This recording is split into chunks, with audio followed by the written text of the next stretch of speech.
Yeah. Oh, you do listen to me every now and again, then? Every now and again, yes. Who taught you how to crack jokes? Oh, well, you probably. You're going to put that dog down because otherwise it's going to get vertigo. Those cakes will go nicely with a cup of tea. Oh, right. Well, I'll put the kettle on then, shall I? Are you decorating? If not, it's a funny-looking handbag. Yes, I thought I'd just give the place a lick of paint if I'm going to be here for a while. The talk of the street. Talk of the street. The talk of the street. Talk of the street. The talk of the street. Talk of the street. The talk of the street. Talk of the street.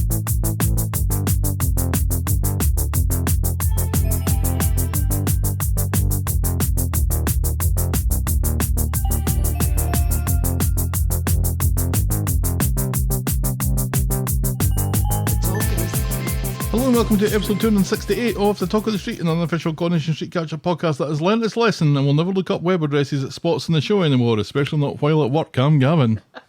Oh my god, you didn't. Uh-huh. Oh my. Some things you can't unsee. But I did get an idea for your Christmas present, so, you know. Nice. And I'm still hot. Well, there we go. How are you tonight? Better than I was last night. That was fun last night. That was weird last night. We lost power. There was 80-mile-per-hour winds. We did not lose any limbs or trees. We didn't have anything fall on our cars or our houses. So we're doing much better than Everyone else. nearly everyone else. Yeah. These are moments of terror for me, because anytime a storm like that's rolling through, I remember the storm that we had just a couple of years after moving here. Yeah. The weekend before I'm going to Seattle for a conference, Right. when our power line came down that was attached to the house and ripped half the house off. And I'm exaggerating. It ripped some siding off, but it looked awful. Right. Yeah. So every time a storm like that comes through, I expect something horrendous to happen. Well, and it didn't. Well, fortunately, our electrician, when he fixed it the last time, attached that pole to the house as opposed to embedding it in concrete, which was the problem last time. Right. So, But yeah, that's we not the won't only thing that have- could possibly go wrong in a storm, though. So Right, there's, yeah. there's no end of things that could go Right. wrong. yes, well, you were in Seattle while I had to deal with, 2 weeks of no power and was on the news as the last house in Eaton Rapids to get power back. Right. And everything. But fortunately, this time around, we were spared. Anything more than, 6 hours of no power? Which yeah, but I made it very asleep. hot. I was upstairs asleep, Yeah. and then you came up and said, "That's a tornado siren going off in town." And do I need to get up for that? I'm not sure. Yeah. I think you'd maybe better come downstairs. Right. So as soon as the power went off, the fans that we've got, in an attempt to cool down the bedroom, Right. they went out. So Yes. fuck this, come down the stairs then where it's a little bit cooler. But I ended up going back up after the storm passed through around about midnight. The power Uh-huh. still hadn't come on, and I did get to sleep. Amazingly. But then at 4 o'clock, the power came back on again, and these fans that we've got in the room just whoosh back into life, and it scared the bejesus out of me. I thought it was caught in a jet turbine or something.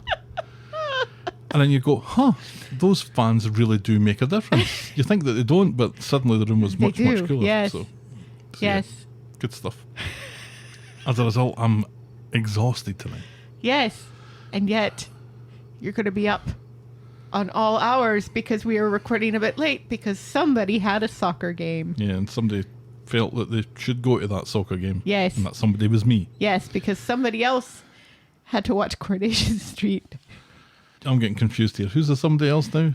Anyway, That would be me. yeah, I reckon I go to my bed 6 hours after we hit record. And we hit record tonight at 9:10. So Yikes. that's good stuff. Well, at least you don't have anything to do tomorrow except go see Gran Turismo at some point. Ugh, I'm not even sure I want to do that. Shall we preamble, my dear? Yes, please. Give us some of that stormy Corrie news.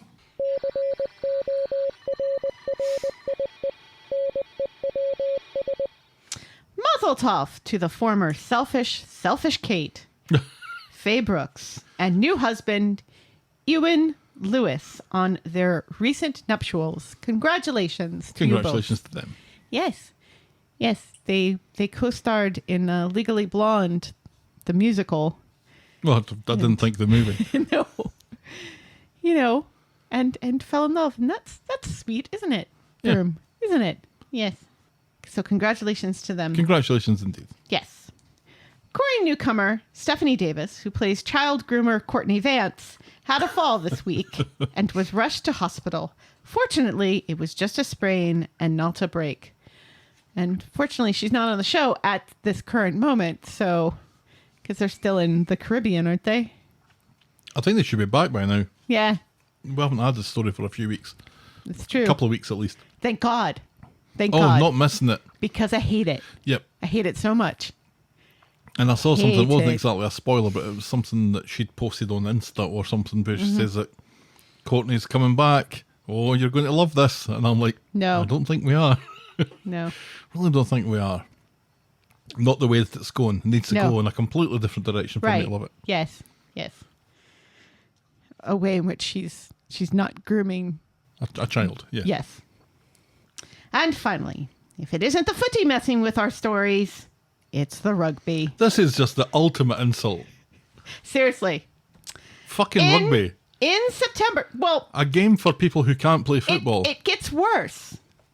It gets worse. In September, on Thursday the 7th, Corrie will air for an hour at 9 p.m. and will not be shown on Friday the 8th, giving way to which game of the World Cup, you might ask? Is England playing? Is Scotland playing? Is Wales playing? Are Is they? Ireland playing? I don't know. No. It's giving way for the France v New Zealand game. Oh, well, New Zealand are like the best team in the world What at the it. hell, man? Well, yeah, but France. France are also very good at rugby. Yes, but neither one of those are British, are parts of the United Kingdom in which Coronation Street airs. So why do we care? No, this is a big game in the World Cup. Even I know that. I'm sorry. You're just proving that you don't know anything about rugby. I'm just really, well, why should I fucking care about Oh, you shouldn't. rugby? You absolutely shouldn't. Rugby, But of all things. I'm just glad that I'm here to keep you right. New Zealand, they're good at rugby. Well, I think that's what it says at the airport in New Yes. Zealand, at New Zealand Airport. say Eminem. Iminim.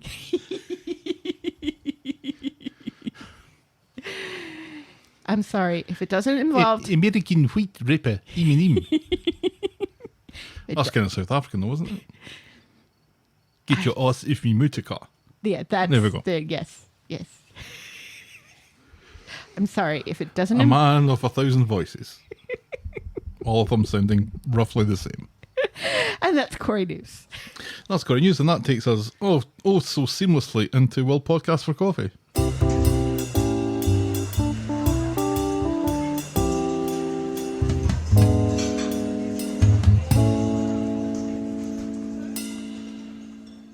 Thanks to Joe T. Thank you, Joe. Joe T. for coffee.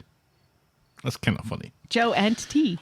Hey guys, please enjoy some end of summer and welcome to the This Side of 50 Club, Gav. Coffees. Hope you have an awesome Michigan autumn. Oh, that's Thank you lovely. very much, Joe. That is lovely. Yes, we're getting very close to pumpkin spice latte season, and I'm very excited for that. Yep. Yes.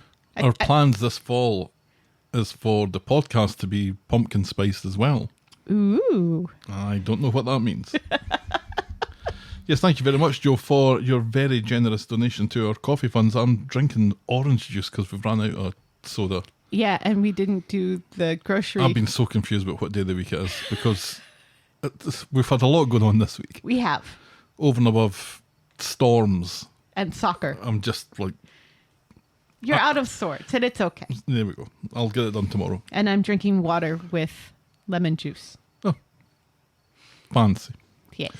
The Talk of the Street is and will always be free on your podcast provider and on the YouTubes, Helen. Don't forget about that. But if you think our show is worth anything more than the time it takes to listen to it, and if you want to show your appreciation, you can go and buy us next week's coffees by going to ko-fi.com. That's ko-fi.com/The Talk of the Street. You can also sign up to be a friend of the podcast through the same link where, for as little as $2 a month, you can get a mention in the closing credits of every single episode. With Pickles and Daisy and Helen. There we go. Remember, you can always support the podcast for free and get us in front of new listeners by liking, subscribing, rating and reviewing wherever you get your podcasts. And again, thank you so much, because that does seem to be happening. Really? Yeah. Month on month. Oh. Or monthly downloads are not a good metric of how well you're doing. Right. But if you were to pay attention to that metric, for the past 8 months, it's been on the rise. So Woo. that's very exciting stuff. And I'm we are excited. very appreciative of that. Yes, we are. And now, this.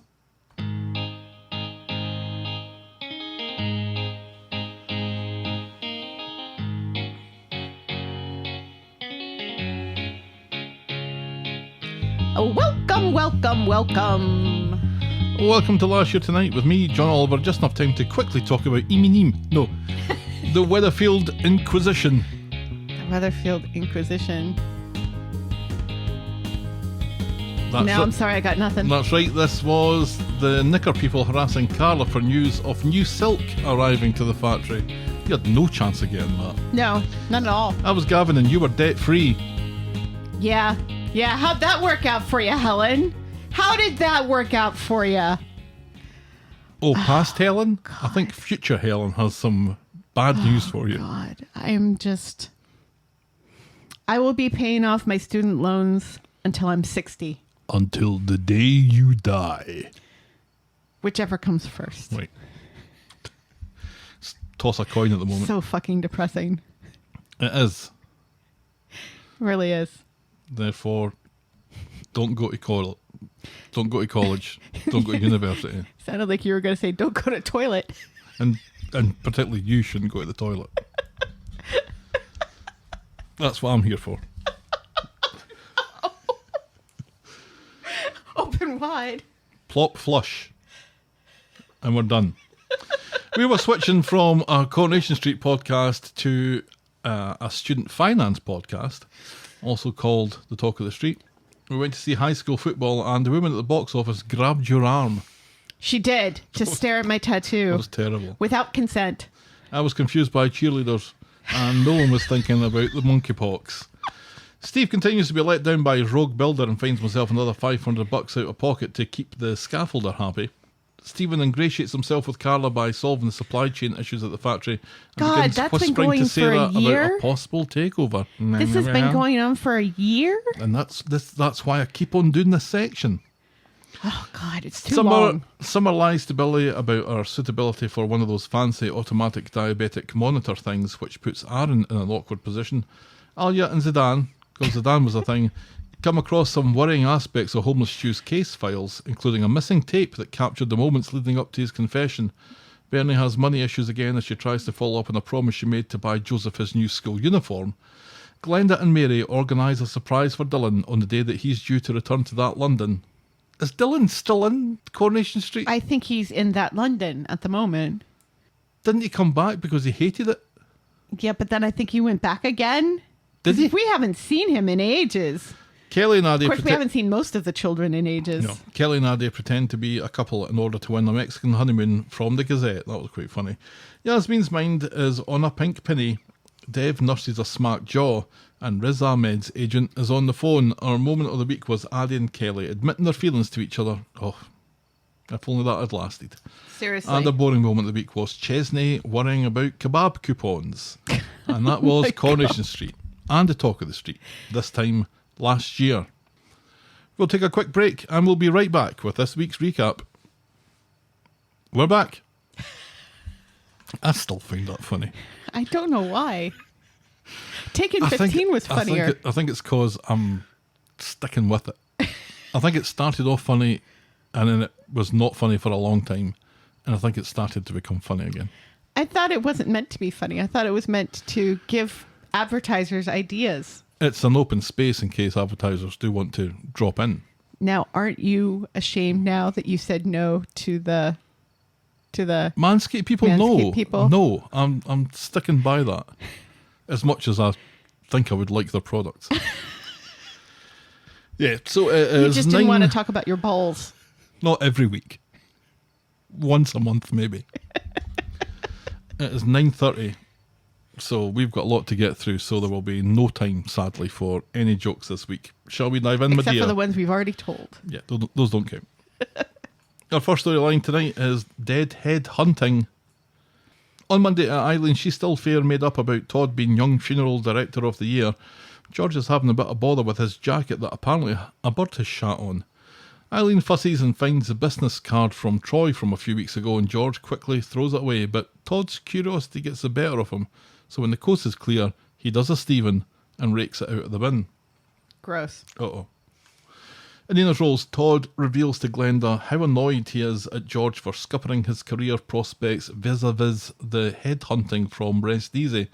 Glenda tells him to talk to her brother and let him know how he feels, because it's become clear now that George knew about this offer from Troy and kept it from him. Right. Is there anything that should compel George to tell Todd about this? Maybe tell it in a disparaging way. Well, or maybe just not take the card out of the pocket of somebody else's jacket in the first place.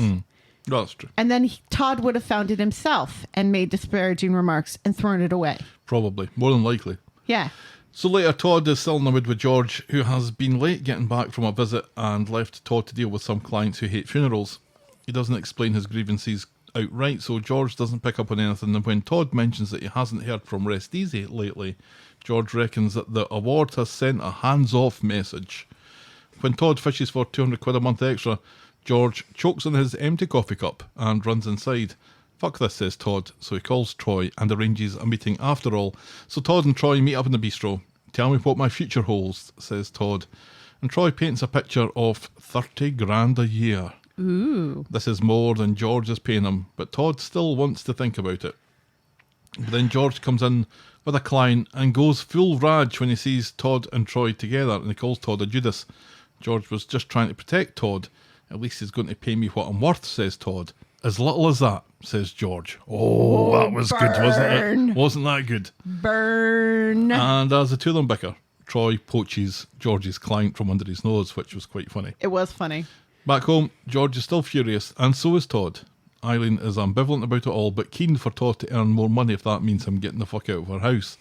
After everything George has done, including the Young Funeral Director of the Year nomination, Todd owes it all to him, but Todd sees this admission as just another lie, and he storms out. So finally, George has admitted what we, I guess, knew. Already knew. Because who else is going to nominate him? Right. It's weird that he lied about it.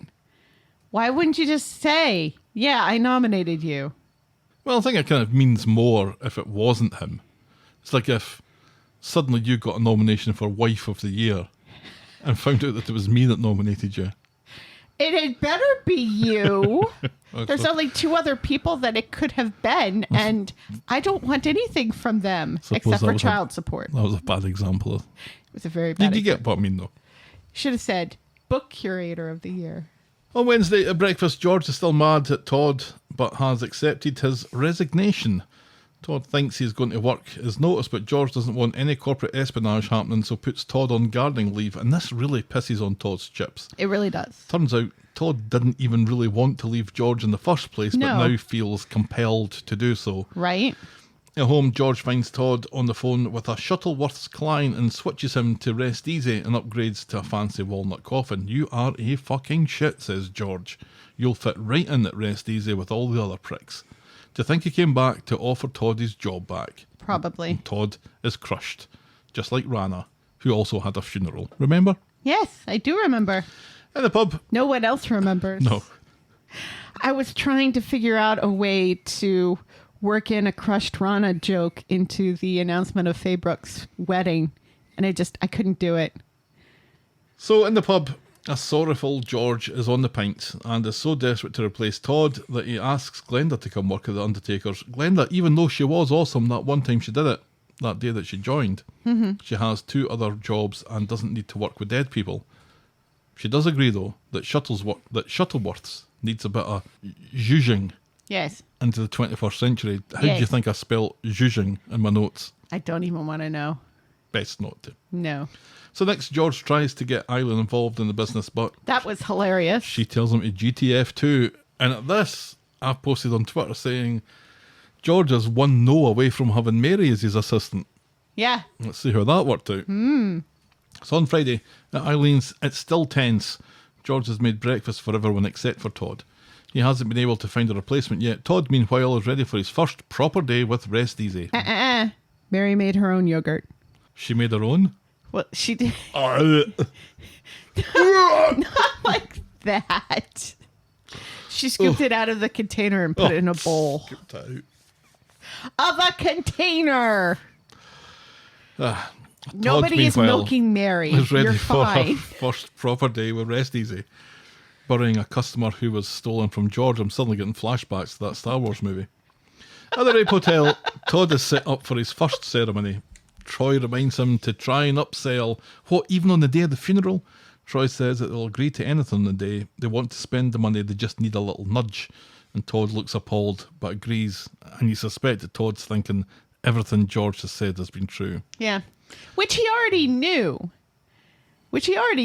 Because of the young funeral director of the year Right. thing. You know, which is why it's really ridiculous. From the very beginning, it was really kind of ridiculous for George to jump to conclusions that Todd would ever really jump ship. Old new Todd would have. Yeah. But this Todd, New Todd? new Todd isn't Yeah. really about No. money as much. No. It's loyalty means something to him now. Yes, And absolutely. loyalty to George particularly means something to him. Yes. So Mary cooees outside the Undertaker's and offers to be George's assistant today, on her day off no less. George has no choice and gives her the task to go and collect an open casket. No. I think, doesn't she? No. They're going to a meeting where the family wants an open casket. And she's going to be the note taker. He wants her to stay there and vacuum. And I don't know, are open caskets not a thing in the United Kingdom where Mary is horrified by the idea of an open casket? I've never been to a funeral with an open casket. I've never not been to a funeral with an open casket unless the person was cremated. Here, the only Yeah, reason... there's no point if the... Right. Here, the only reason why you don't have an open casket is because they were in a horrible accident and were maimed beyond recognition. And nobody wants to see that. Because how are you going to like tuck in pictures and stuff for your loved ones to take to the great beyond with It's them? none of your business putting anything in there. Yeah. The only funeral that I've been to here was closed casket. What funeral did you go to here? One of my co-workers was in a car crash. Oh, that's right. Yeah, I didn't go to that with you. No. Yeah, the only other funerals that I've been to since we've been together was your mum and Nana, and they were both cremated. Mm-hmm. Oh, and there was somebody from our church, and she had an open casket, but you didn't go to that. That funeral was the only Catholic funeral I've ever been to, and it was a very confusing experience. Yes, Catholic funerals, just like Catholic weddings, just Lots of standing up and kneeling down and right. stuff. And, I had and, no idea what to do. and they have communion, but you can't go because you're not Catholic.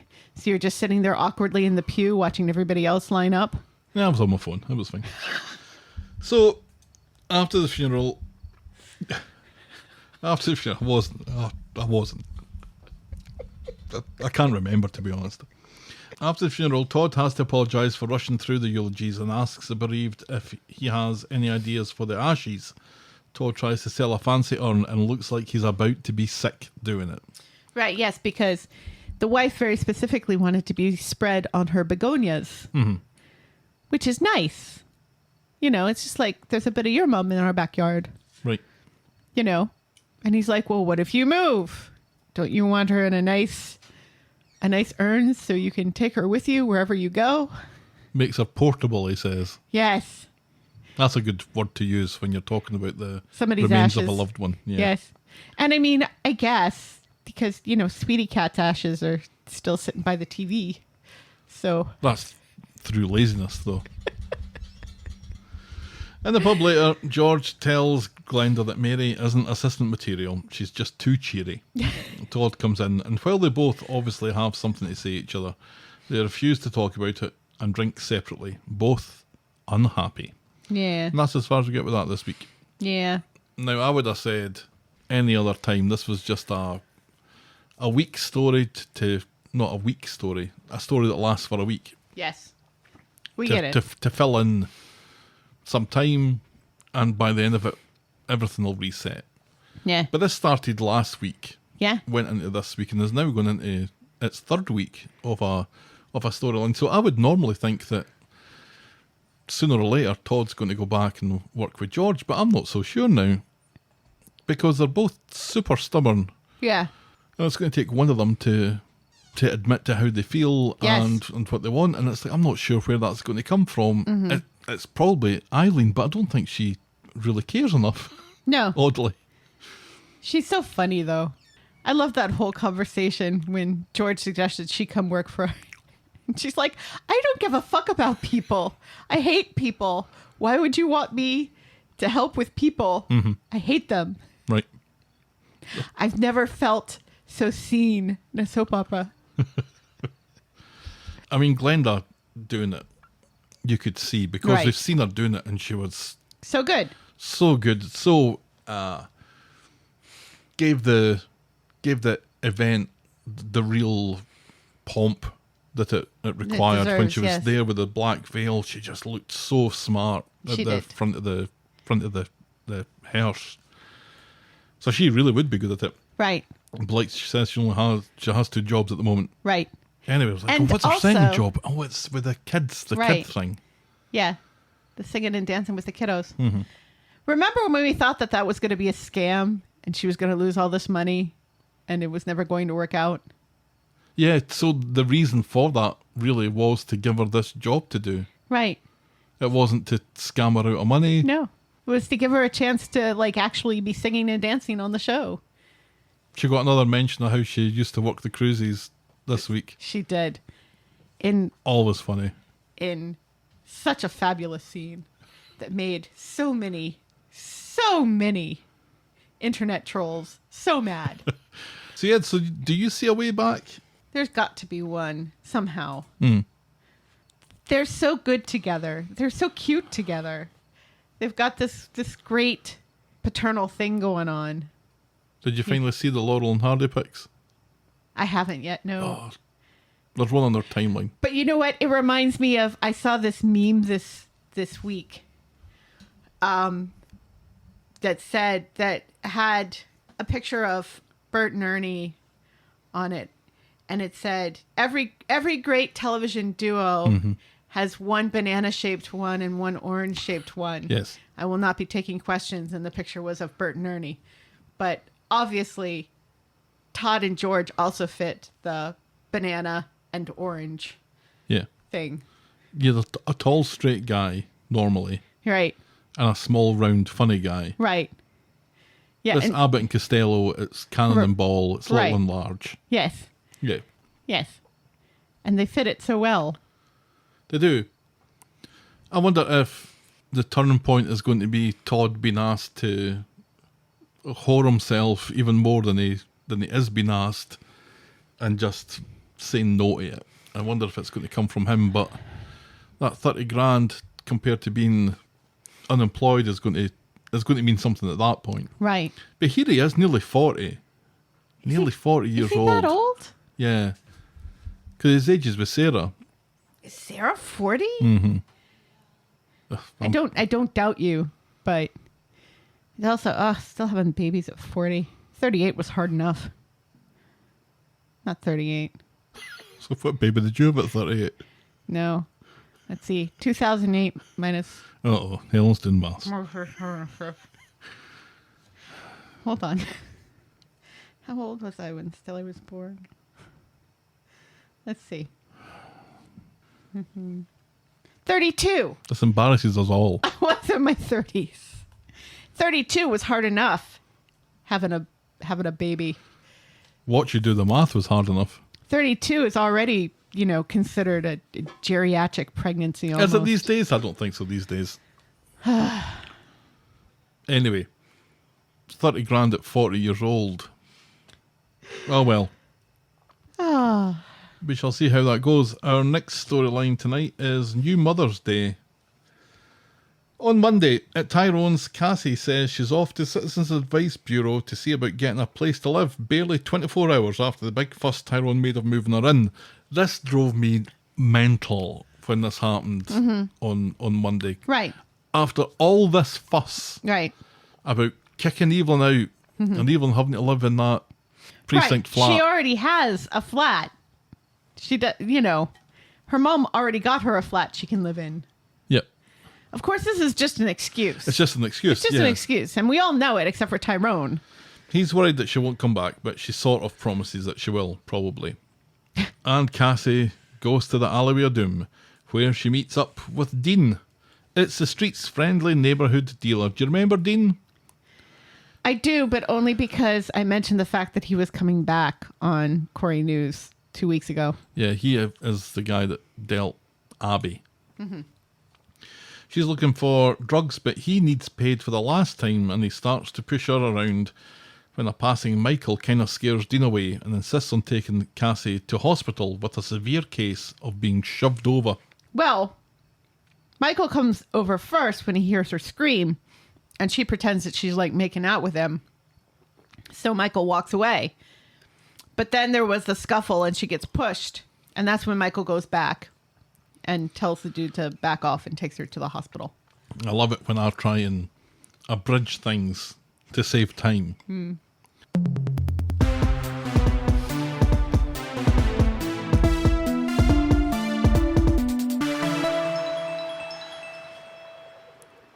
So at the hospital, we don't know if there's been an ambulance involved. At I the don't hospital, think so. Michael insists on seeing that Cassie's okay, so waits for her to get taken to seeing the doctor, which is exactly the opposite of what she wants. They get talking about kids, and Michael says that Glory is the best thing that has ever happened to him. But Cassie's mind is on drugs and gets up to leave. Michael thinks the guy from the alleyway of doom is bad news and wants to report him to the police. But Cassie insists that she fell, and she doesn't want to take this any further. Michael goes off to get coffee, and for some reason Cassie doesn't do a runner at this point. And when he comes back, Dean shows up and starts hassling Cassie. And in the kerfuffle, Michael gets a hook to the jaw for his troubles. But bad news for Dean, because Uncle Ronnie's behind him. And he soon Ronnifies the situation. With those amazing arms he's got. Throwing Dean out. Ronnie wants the police involved also, but Cassie begs him not to, and then gets called by the nurse. Roy and Freddie are round visiting Evelyn, who is sprucing up her flat if she's going to be there for a while, and there's a knock at the door, and it's Tyrone looking for Cassie. Evelyn can barely conceal her glee. Back on the muck, is she? Tyrone wonders why she assumes the worst, and Evelyn says it saves time, and doesn't reckon that you'll see her for dust. But when Cassie finally gets home, saying that she fell running for a bus, Ty gets on the phone to tell Evelyn that she's okay, insisting to Cassie that he doesn't think she's back on drugs or anything like that again. But Evelyn did, he says. But you're not. You can be trusted. And Cassie swallows her chin a wee bit. Then on Wednesday, Cassie's late getting up, and Ty has taken the morning off to spend some time with her. As he peels spuds for dinner, he'd like to invite Kev and Abby over so he can see Abby and Cassie in the same room at the same time and wonder if the world's going to end. Cassie pretends to give a shit and tells him to go for it. So Abby and Kev come round for some of Tyrone's shepherd's pie. "Shall I play, mother?" says Abby, deciding to use a phrase that people used to say 40 years ago before serving tea. Womp womp. And this segues rather brutally into a discussion about how much an addict can love their kids. And Cassie sniffs the setup. She doesn't want to spend all of her time hanging around with other addicts. And Tyrone insists that, look, it's just a coincidence. It just smelled like an intervention. Abby's had enough of looking at her slightly older equivalent, and she and Kev leave. On their own, Cassie is unreasonable with Tyrone, accusing him of feeling uncomfortable with her and asking if he wants to know exactly how low she sank as an addict. Tyrone admits that he invited guests over for company and familiarity, given that he hasn't a fucking clue really who Cassie is. Tyrone needs to get back to work, so now Cassie thinks that he can't wait to get away from her. And he admits that this is difficult and new, and Cassie admits to coming on a bit strong, but wants this to work, so suggests that they share a silence together. Great idea, Cassie, because every time you open your mouth, you're throwing Ty into a guilt trip. Seriously. And that's as far as we get with that this week. Ugh. I'm not sure how to read this exactly. No. Because But she is on the muck. She's... If she isn't on the muck at the moment, she's dying to get back onto the muck. Right, yeah. Yeah, she's... Yeah, because we saw the painkillers in her bag. Right. And Evelyn, Already. And Evelyn just knows from last week. Yeah. And Evelyn just... I think because she's just so fed up, she just says the absolute wrong things to Tyrone, which just pushes Tyrone back into Cassie's corner. Yep. And it kind of feels like Roy wants to gently reprimand her, but doesn't. Yep. It was nice to see Freddie. It I was don't nice get to to see see enough Freddie. of Freddie. I mean, Or any of the dogs on the street. I'm still kind of bent out of shape a little bit about the Abby and Cassie stuff being so similar. But I actually thought an awful lot of this was pretty well observed. Maybe not so much the stuff with Dean, but the stuff with Ty and Cassie together. Mm-hmm. And the guilt tripping. The guilt tripping. Yeah. But I think the bit that I really liked was the admission from Tyrone that the reason that he invited his friends over was for that sense of familiarity. That at least there was something about this that was normal, even though he doesn't really have dinner with Kev and Abby on a regular basis. But having them around made an unfamiliar situation feel that little bit more comfortable. Right. And that felt very, very accurate and very Yes. true, that that's the sort of thing that we want to do. And also that there's a desire on his part to get to know his mother, and also there's part of him that is kind of Afraid. terrified of it and distrusting of it, Yeah. because she is a stranger. Mm-hmm. And just because somebody says that they're your mum, Yeah.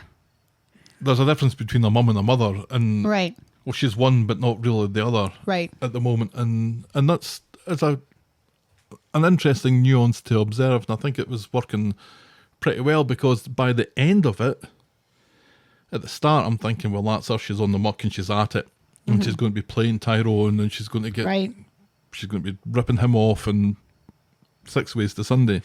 But by the end, when she's talking about sharing a silence together and sitting in each other's company and maybe not trying so hard and all that sort of stuff, it was like, does she want to have a relationship with him? I think maybe she does, but she can want two things at the same time that contradict each other. Right. She desperately wants to hurt her mother. Well, from the start, this has been a one-upmanship. Yeah. It's like, I want to get into your good books by making her your number one enemy. And to be fair, that's exactly what Evelyn was doing as well. But Evelyn had a point. well, right. But can Cassie want to have a relationship with Ty while still relapsing and relapsing further and trying to relapse further and knowing how that's going to end? Because if she does relapse, then the person that she's wanting to love and get to know is the person that she's going to be hurting the most. And she must know this by now. But does she care? Well, this is it. This is the contradiction, because addicts don't care. You know, they care about one thing. Right. And that's getting the stuff that they need to feed their addiction, whether it's... And it's really interesting because we get kind of a reference to a very different kind of addiction in another storyline this week, and how that particular addiction has affected a family. Right. And continues to. Right. And it's interesting. It's interesting to see the kind of contrast between those two families, those two very different families. I don't know. I am not convinced, because she never looked for him. The only reason why she knows where he is and who he is because she followed Evelyn back that one time. Mm-hmm. You know? She'd made a decision that she wanted to get clean again. Or maybe that decision was made for her. Yeah. But to do that, she needed Evelyn. Right. Yeah. It's an interesting catch-22 there where she needs Evelyn, but she also hates Evelyn because she needs Evelyn to get clean. And there's a part of her... I don't think she really wanted to get clean that time. I think it was just the fact that she nearly overdosed and was in hospital, and the hospital called Evelyn because that's how Evelyn found out that she wasn't dead. Right. Which is a nuance that I think keeps getting lost in this whole thing. The fact that Evelyn genuinely thought she was dead when Tyrone asked her the very first time where my mother is. She genuinely thought she was dead. She seemed to think that she was in South Africa, I think, still at that point. But dead. And well, assumed to be dead because she's a drug addict. And if she hasn't heard from her in the longest time, then what's the most likely outcome? Suppose She's going to be probably here, dead. right? Yes. I do think that when she left, that strange week when we were introduced to her and she left the same week, when we saw her getting into the taxi at that point, I think I believed her at that point that she wanted to get clean. And then she came back supposedly clean. Right. But then it's immediately always just temporary. went right back. And so it's weird that she keeps on going to Evelyn for this, who doesn't really have a great track record in making it stick. Well, again, the time that started all of this back up again was not Cassie's choice. It was a hospital calling Evelyn when Cassie had overdosed, and so had no idea that the hospital had called her mother to begin with because she was in a coma situation. So it feels like this whole vicious cycle here is really nobody's choice. And honestly, it really feels like the whole reason she's doing this is here's a new person that she can dupe and get money from and also hurt her mother. Yeah. That's, and that feels like that's it. It doesn't feel like she really genuinely wants to get clean. It doesn't feel like she genuinely has had this moment. And that's important. Evelyn can bend over backwards trying to drag her to rehab after rehab after rehab. But until Cassie is the one who wants to get clean, she's never going to get clean. Right. So, this will end in heartbreak. And Fizz and Evelyn breaking her legs. Well, I'm like, yeah, Tyrone has never needed Fizz to be back more than he does right now. Absolutely. But what more could you want? Or what could you want that's bigger than a relationship with a son that you've been robbed of decades of a life together? If that isn't a wake-up call enough, then I'm not sure there is one. Well, here's the thing. I don't think she ever wanted Tyrone. And while that choice was taken away from her by Evelyn taking him to the fire station or wherever she took him. Yeah, police station, I think. Okay. Oh, it's traditionally fire stations, isn't it? It is. Because who wants the cops involved? Well, the fireman's not going to arrest you. No, exactly. Yeah,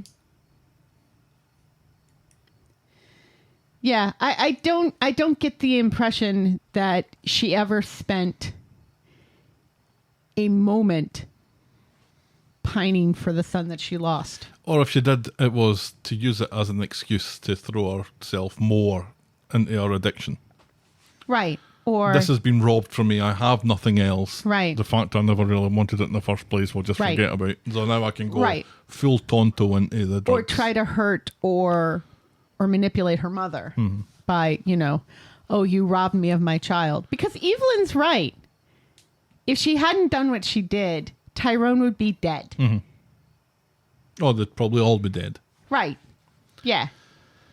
I'm still wondering if we're going to get a dad out of this, and I'm wondering if we're going to get brothers and sisters out of this, but I think I'm more inclined to think now that maybe there's a dad here than there's siblings, because somebody as kind of awful and selfish as Cassie, if she does have other kids, she has no idea where they are. Correct.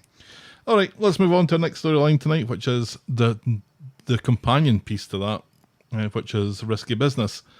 On Monday, Debbie and Ronnie are in Nina's roles. Debbie has been doing some calculations and reckons that Ronnie should buy £25,000 worth of Newton and Ridley shares and has the chance to double his money. Well, you've always got the chance of doubling your money. If you buy £1 worth, you've got a chance of doubling your money.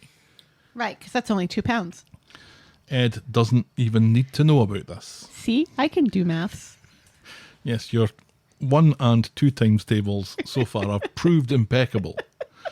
Later, Ed is unloading his truck when Ronnie comes along to moan about doing these skivvy sorts of jobs when they should be getting more white-collar stuff, but playing the stock market as well and getting some Newton and Ridley shares. Ed seems to have forgotten last week's Corrie, and who can blame him? So Ronnie has to explain again about Debbie's hot tip. Ed is more interested in doing up some cottages, but again, Ronnie is disappointed in Ed's lack of ambition and explains again about the insider information, and it's not gambling because it's surefire. Ed's had his share of surefire things and has broken Aggie's heart one too many times as a result. Ronnie offers to speak to Aggie, and Ed pishes himself laughing.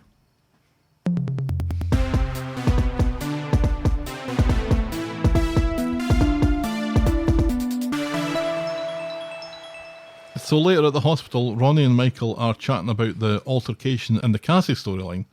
And Ronnie is there looking for Aggie, but apparently she's on another ward. And then they have this kind of sad wee discussion about the violence that health workers have to put up with as part of their day-to-day job, and how Aggie's been assaulted probably on more than one occasion, but not a word to Ed about any of this. You hear?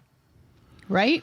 So later, Ed meets Ronnie and the Rovers, curious if Ronnie has spoken to Aggie, but doesn't seem too disappointed when Ronnie says that he never got round to it. But Ronnie instantly spills his guts about Aggie having been assaulted at work, and this obviously is news to Ed. So back home, when Michael comes in, Ed goes mental, and in the ensuing argument, it also transpires that the family has an emergency fund set aside in case Ed fucks up again and gambles away all their savings. No one's saying that it could happen, says Michael, but it could happen. Right. Clearly saying that it could happen. Right. And when the dust settles, Ed doesn't blame them. Michael is now keen that Ed will keep stum about him spilling all the family beans. Michael reminds Ed that Aggie loves her job and wouldn't want to give it up anyway. Well, not unless you become a mega successful property developer or something like that. And Ronnie's eyes light up. In the pub, Ronnie gives Debbie the green light for the illegal insider trading stuff. And there's an amusing wee scene where it seems that Debbie and Glenda have a bit of a beef together about Ronnie and his lovely arms. Yeah. When did that happen? When did Glenda ever, like... She's got eyes. I mean, we all have eyes. But Glenda hits on everybody. And mine are up here, by the way. Glenda hits on everybody, even the gays. Come on now. Debbie was taking it very seriously. It was hilarious. There's also this hilarious... There are two hilarious scenes this week where alliteration in names is used. And one time it's Debbie Downer and it's within hearing of Debbie. And she says, yes, somebody's speaking to me. Right. And that was so funny to me. That was good. So you forgot to mention the bit in the house where Ed agrees to let Ronnie handle all of the finances and the money and in their business together. And that's what gives Ronnie the green light to give Debbie the green light, because Ed will have nothing to do with the money. On Wednesday, Ronnie is now the proud owner of a shitload of Newton and Ridley shares. He's got a bit of buyer's regret, but Debbie insists that they'll be selling themselves in the Caribbean before too long, just like the end of trading places. In the bistro, Ronnie has a ton of paperwork to set up Eddie Ron at company's house, but Ed reveals that Dee Dee will help with all that shite, and she'll even help with the accounts, given how Ed is useless with money. Numbers. Dee Dee meant numbers, not money. I'm Yes. not casting any aspersions here. And Ronnie shits himself a little bit does. as Dee Dee carries that folder away. Yeah. It's chippy tea time at the Baileys, and Ronnie has gone and got a proper accountant, but she correctly says that Dee Dee isn't. When Dee Dee isn't, she's not an accountant. No, but she's a lawyer. Plus, he doesn't need his niece looking over his shoulder, seeing all these dodgy stock market shenanigans, he admits. And that's as far as we get with that this week. This is so obviously Going to fail. going to go tits up. Right, yeah. Because something's going to happen. Henry. Oh, can I guess? What? Philip. We made a big deal about how Philip's a dirty bastard a couple of weeks ago with the whole sweetheart thing. Right. And remember the HR have been involved in this. Right. There's a scandal that's just waiting to happen about Randy Phillip and his Mr. Tickle Hands or something. It's going to blow up. Newton and Ridley is going to be in the papers for all the wrong reasons, and the share price is going to plummet, and the buying is going to be either off or cancelled or delayed or whatever. Right, That's what I yes. think's happening. And also, somehow, Henry will save the Rovers. Oh, still? Yes, because remember, we believe that Henry doesn't know anything about this sale because that would put the kibosh on the whole buying the Rovers or saving the Rovers, or it would be breaking the promise that he made to Jenny that she can continue to run it the way she wants. Right. And so he will not sign off on the sale as, second in command, as one of the shareholders of the company. And maybe both of those things will happen. But yeah, the sale I is think not going to go through. The one thing that we can be sure of is that this is going to backfire. The Horribly. the shares are going to be worthless. There's not even any point in holding on to them, because normally, if the share price takes a hit, you hang on for a couple of months or 6 months or whatever, and it eventually climbs back again. You get your money back. But that's not going to happen. That's not going to happen here. Ronnie has lost all the money that they've made on the houses. It's all going to be his fault. Debbie should know better than this, because this is another one of Debbie's schemes. And how well did Debbie's scheme go the last time? Horribly. Why is she not putting any money into this? That's what I want to know. Oh, well, she can't, because she's the one that's seen the paperwork. And that makes it insider trading, Right. apparently. I'm not sure it does. No. Still makes it illegal, though. But telling Ronnie about it, or Ronnie just deciding off his own free will to buy £25,000 worth of shares, which in itself is so suspicious. It really is. You mentioned the similarities here between The gambling one addiction and another addiction, and the drug families addiction. are very different. But is either family handling it better than the other?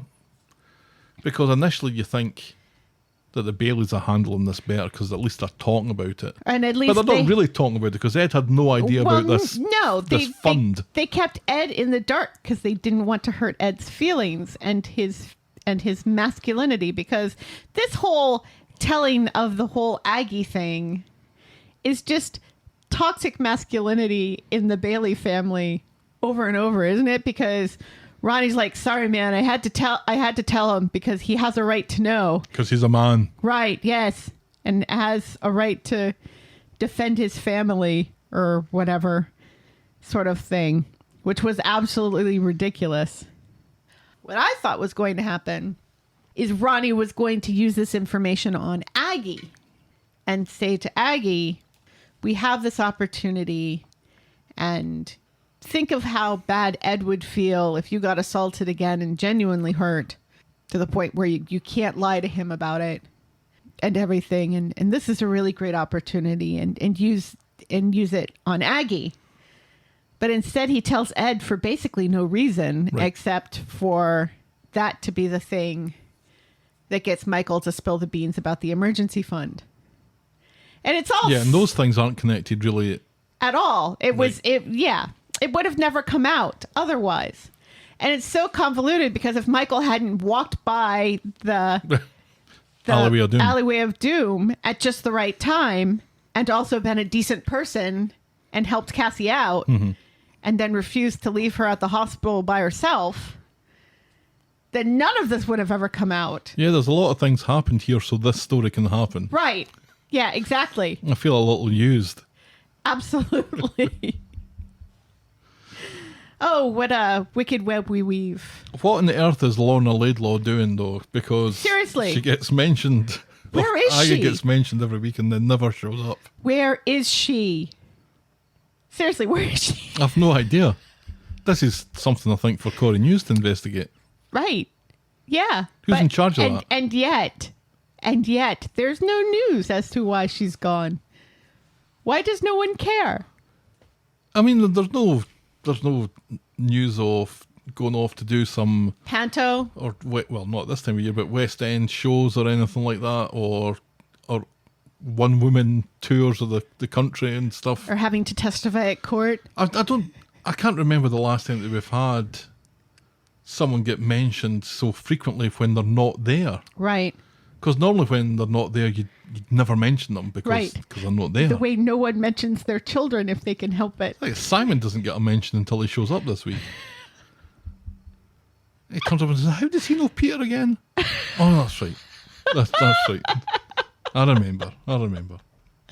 Poor Simon. And then he's just like in that one little scene. I feel really bad though for Ed, because Ed here, I think, is doing the right thing and building on a success properly. They've had a property development that they've managed to flip, and they've sold stuff at a profit. They've made money. Ed wants to reinvest that money and do the same thing again. Right. See that one thing that we did? And that it was worked? a success? Let's do that again. Right. And Ronnie doesn't seem to understand that Ed would have to hire more people to do all these pie in the sky things that Ronnie wants to do, and does not seem to understand the logistics of having to do that and the money that you would need to do that. Yeah. You know, it's basically just Ed now that Paul is out of commission. Right, and And I Gary guess- occasionally. Yeah, and I guess occasionally Ronnie, but how does Ronnie ever get his hands clean? Although, I mean, I guess he has to every once in a while to get those arms. For sure. Such good arms. But Ed's even like, if we have to take this kitchen renovation or we have to do this little cottage thing, all right, it's smaller, but we're waiting for that other thing. So it's something we can be doing and making money Right. while we're waiting for the next big thing. So Right. if we made 25 grand on this, we're waiting for the next big thing that's going to make us 40 grand or 50 Right. grand. And then we build on that, and then it's something that's going to make us 100. And, Right. If it ain't broke, don't fix it. Right. You've discovered something that works. Right. You've made a tidy profit. Do it again. And things that people actually need, you know? Yeah, seriously. All right. There's Moving a on. housing crisis out there. Uh-huh. Uh-huh. Our next storyline is, "Do you lift, Brah?" On Monday, Peter and Carla still aren't talking to each other, so Peter takes it upon himself to talk to Ryan about chipping in with the rent, although the money really is to go towards that stupid watch thing and paying back Lou. Ryan, though, is happy to help and promises to see about getting more hours at the bistro. When Carla comes back for lunch, Ryan mentions that he's off to ask for more shifts at the bistro and admits that Peter had a word with him about contributing a bit more, and Carla is furious about this. But Ryan says it's fine, insists that he's ready. But then Ryan gets a text message from someone mysterious, and Carla wonders who's sliding into his DMs. Ryan says it's just a random and nothing to get too excited about, plus he's not ready for anything heavier at the moment.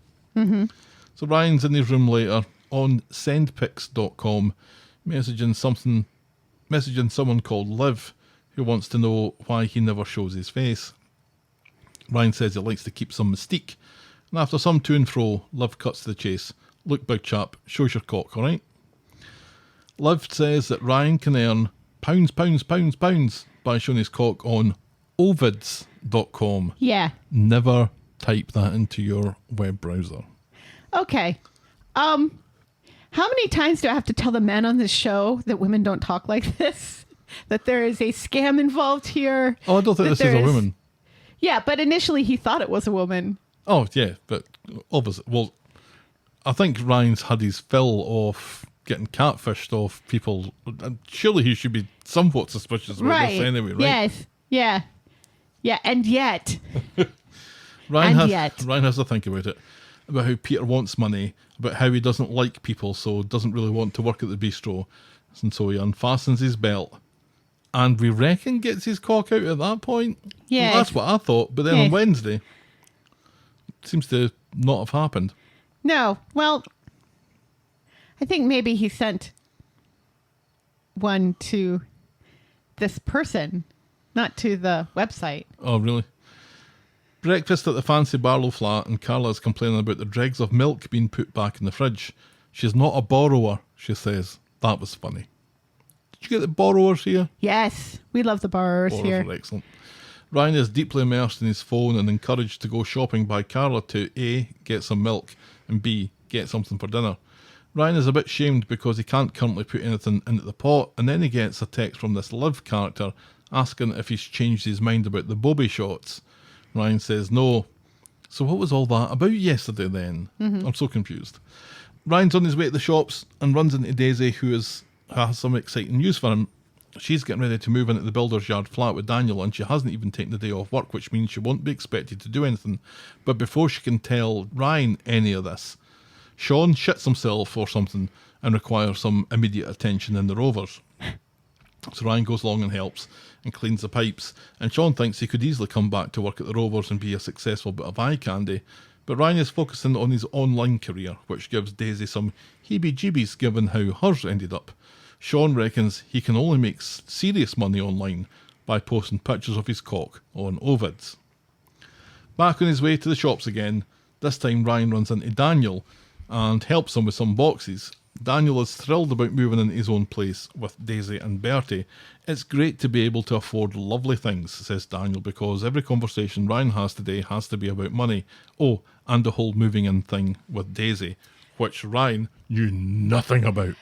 They've been living together for over a year now. Just because they were living together at Jenny's and then at Ken's doesn't mean that they weren't living together. I am so confused by this. I'm so confused by why Ryan didn't know they were living together when they've been living together forever. See, I thought it was the sign of success and progression that now they're able to afford a flat. Now they're able to afford a nursery in the flat, suggesting that perhaps they're going to have more children. Right. So yes. I think Ryan's looking at Well, his... Daniel thinks they're going to have sure. more children. So Ryan's looking at his contemporaries and his peers and thinking, well, these guys are going places, and here I am selling pictures of my cock. Right. He needs to talk to Todd, who's even older than he is. Right? That's what I thought it was. Maybe it is. Well, no, because later on with Daisy, he's like, how dare you not tell me you were moving in with Daniel? Well, that's just a thing you say to people, isn't it? Meanwhile, Sean, Daisy and Glenda have a look at the latest photos of Ryan online, which isn't creepy in the slightest. It's kind of hilarious. Glenda is very impressed. Yes. Daisy, though, is worried about where Ryan's self-esteem is and resolves to say something, much against the advice of Glenda, who will probably be heading off to the ladies to knock one out whenever there's a lull in trade. Right, yes, because Daisy is concerned that he never shows his face in these pictures, that it's just his torso, which is kind of creepy. So Daisy goes to see Ryan at home, and before she can get her tuppence out, Ryan brings up the moving in with Daniel thing and insists he's fine about it. He doesn't need his feelings spared anymore about it. Right, but how dare you not tell me? He says he's happy for her and gives her a bottle of wine as a housewarming gift. He tells her he's expecting a call, so she leaves without getting her concerns aired. Correct. Daisy goes back to number one where Daniel is still packing, because that's what you do on the day you move. You pack. You don't do that ahead of time. No. Daisy shows off Ryan's housewarming gift and is convinced now that he's turned a corner. Great, says Daniel. This means that you can drop him like he's hot. Operation Support Ryan is done. Indeed, says Daisy, cautiously. And also there's something having to do with a garlic press. I didn't understand that part. They seem to be stealing utensils from Ken's kitchen. I think that's what they were and doing. also Daisy thought that the garlic press was something else, something having to do with hygiene. And I couldn't figure that out. Ryan tearfully checks out his reflection in the mirror later and somewhat reluctantly sets up his Ovid's account and gets ready to whip his old man out for reals this time. He strips and sexily vocalises his internal monologue as he figures out the best way to take a photo of his meat and two veg. Later, Ryan says Elvis has left the building, which I think might be code for spooging into an old sock or whatever. Immediately, he gets a text from Liv demanding more. Give me 5 minutes, fuck's sake, says Ryan. Seriously. So he heads off to Nina's Rolls to recuperate and drink some milk. Glenda compliments him on his latest video, and Ryan is mortified, but it turns out she's talking about his fitness stuff, Right. not his Bobby-based material. And he is relieved. She congratulates him, saying that she does stuff like him, but ends up regretting it. Regret. Back home, any lingering regrets Ryan has seem to vanish as the money starts rolling in on his Ovid's account. A man masturbating online. He's clearly filled a niche, and within a part of an afternoon, he has a dedicated following already. Right. 20 quid. 25 quid. 30 quid. Wow. Ma, you gotta see this. It's a man masturbating online. Whatever next? Iminim. Was he masturbating or was he's just taking dick pics? I don't think he was I don't think it was a video of him He said masturbating. Elvis has left the building. I thought that was just him. Okay, I'm pulling my pants up now, so you cannot see my penis anymore. I think that's him saying that he's spent. Elvis has left the building. I saw no videos there. It was Of course you saw no videos there. It was just a picture that is blurred. When we see the screen later, it's just a picture that is blurred To insinuate that it's a picture of Ryan's penis. I'm almost sure that he's masturbating. 90% sure. Fine. So later, Ryan is able to throw 30 quid into the flat fund and offers to make dinner. And over dinner, Ryan is proud to announce that he's an online fitness influencer now with offers of sponsorship already. So that's good for him, isn't it, Helen? Yeah, it's very nice. Later, Ryan is reading some of his Ovid's comments, and they think that he needs a bit more meat in his bones and to bulk up a bit. And so he retrieves his steroids from the shoebox under his bed and starts injecting himself up the arsehole again. Yeah, and he's got a bruise on his ass, and I'm like, Ryan, sweetheart, Bubby, you don't have to stick yourself in the same place on your ass every time to the point where you get a bruise. Right. And you can Mix it up a also bit. and you can also just inject it in your belly. That's actually easier and less painful. But then how are we going to get our little shots Of his ass. Mm-hmm. On Friday, Carla can't sleep because of worrying about Lou and paying her back. Simon comes round for some reason, and Peter almost So that immediately we remember that he exists. leaves to go and do some taxi fares. He gives him a hug at least. Probably steals money out of his pocket. He'll be back to take Ryan to a hospital appointment later, and that's Peter. Simon, we're not sure why he's there. Ryan, though. Right. I thought Simon was going to walk in on Ryan injecting himself, and that's where the cookie was going to crumble. Apparently not. Ryan knows in his room getting some chat from punters on the Ovids thing. One in particular is looking for something very saucy, seeing as it's Pride and that. And Ryan seems open to it for a bit of extra pay. Well, no. First he texts back, sorry, I'm not gay. Mm-hmm. And I'm like, Ryan, Bubby, That's the second time you've called him Bubala, Bubby. sweetheart, who do you think is looking at these pictures and sending you money? Right. Who do you think your following is? How many women do you think are sending you money online to see your penis? When women don't need to pay money to see a penis. Women get sent dick pics unsolicited all the time. I mean, it hasn't happened to me in years, but it does happen. We'll see if we can fix that. He's worried about his scars, though. Then Ryan, who doesn't work at the factory, goes to the factory to give Carla money for the Likey bill. Beth is pissed because Ryan's daily torso pics have dried up, and Carla's confused how Ryan's making this money if he stopped posting pictures. Ryan blames the algorithm. Later, Peter's back and sticks his head round the door to tell him he's nipping off for a shite at Roy's and he'll be back to take Ryan to his scar clinic later. Ryan, meanwhile, is getting more pressure from his chat who want face pics and one that's willing to pay top dollar, very good price for you. It was, can I just say, it was nice to have some Beth and Kurt sexy time talk again on the show, which we haven't had in ages, where they're talking about... Oh, getting lubed up? Yeah, where they're talking about lube, and Kurt is asking him what kind of lube he uses on his torso. Do you use baby oil?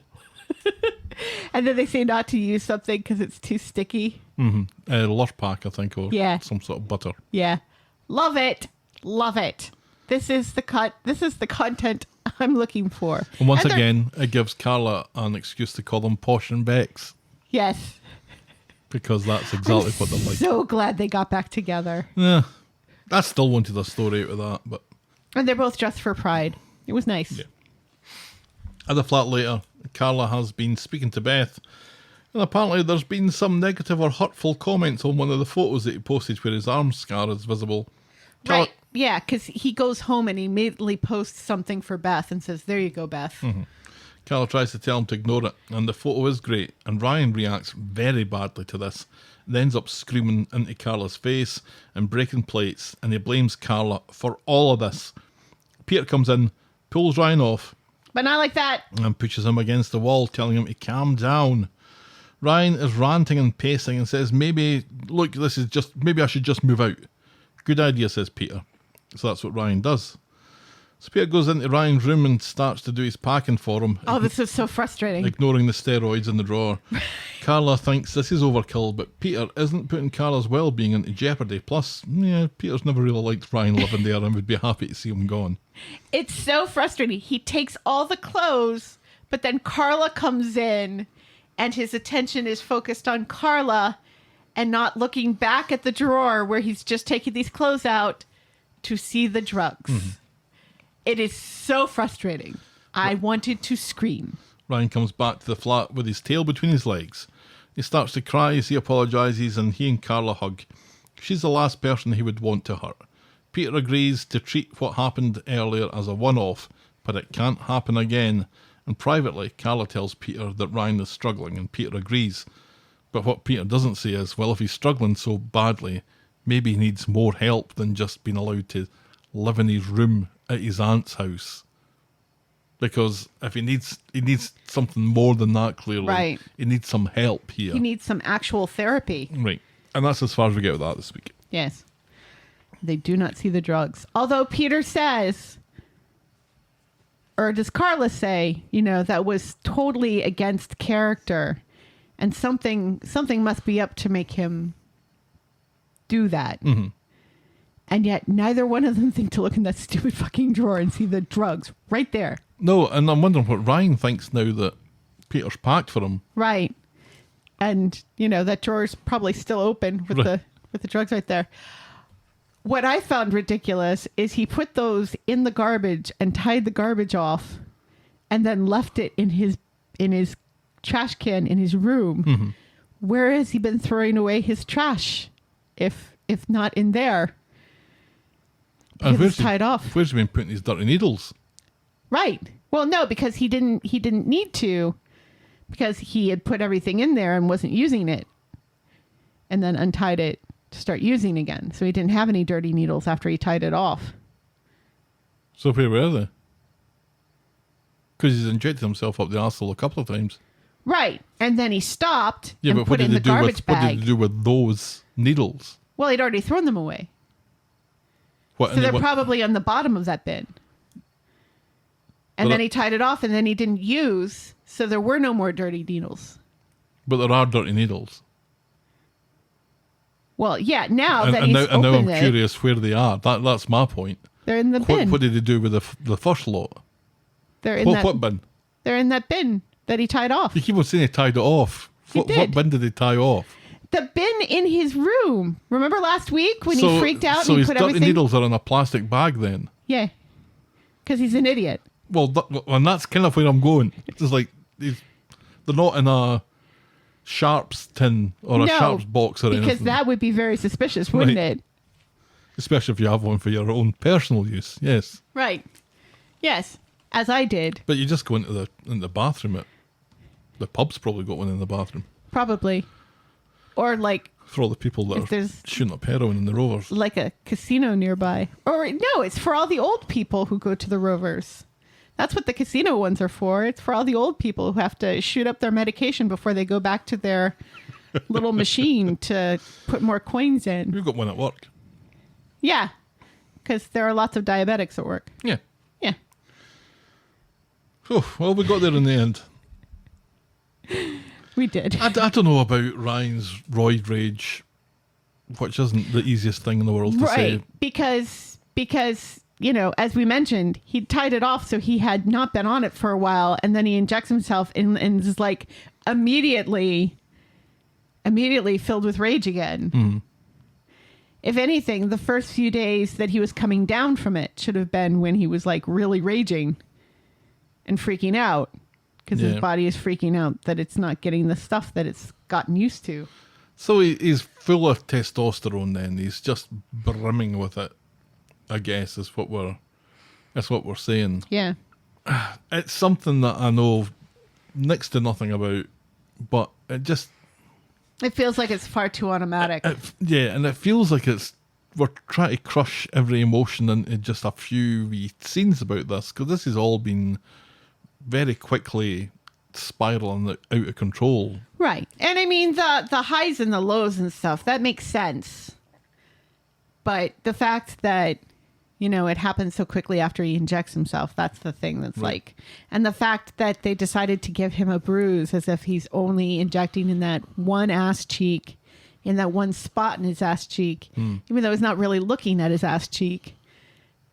That's kind of ridiculous. How much does Peter want Ryan to out that flat, though? Yeah. A Coffee. lot. A lot.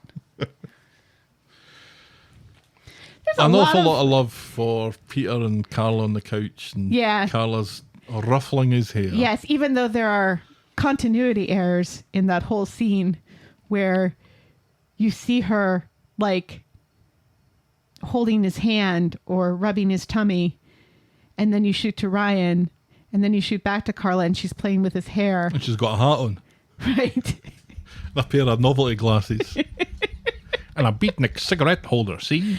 That's not how beatniks talk, man. Eminem. Let's move on to our penultimate storyline. Happy Lilyday, everybody. Woohoo! On Friday at number 8, it's Lily's 10th birthday. On Pride. And Max has passed his GCSEs. On Pride. Somehow, let's not ask too many questions about that. Yes. David and Shona are keen to celebrate like it's 1999. Stephen drops into the Rovers to ask Jenny out to a wine tasting afternoon. Do you like a wee bit of wine tasting? Do you spit or do you swallow? Do you like it in the afternoon? Who knows? He's been given 2 tickets and he thought of her. A bit of business, a bit of pleasure. Jenny is flattered and agrees. Still got it, kid. In the Rovers later, David is in for a beer ahead of Lily's party, and because Stephen is there, he gets roped into the party too, and there is no excuse. This is a 3-line whip. Right. At This is a family party. At this- All plats on deck. And this Jenny comes in all dolled up for the wine tasting, and Stephen has to explain about the slight change of plan, a 10-year-old's birthday party. Jenny is gutted, and Glenda advises Jenny to take her big earrings out before the London Bridge is falling down, which was exceptionally funny. Which, how old do they think 10-year-olds are? Because this is not the first time. 10, I think. Right, yes. But 10-year-olds aren't going to be pulling on your earrings. Just like there's a reference to like spit up later on. And it's like, they're 10. They're Still not funny. babies. Still funny. Stephen promises it'll just be for a minute, and then they can get hammered on free vino as planned.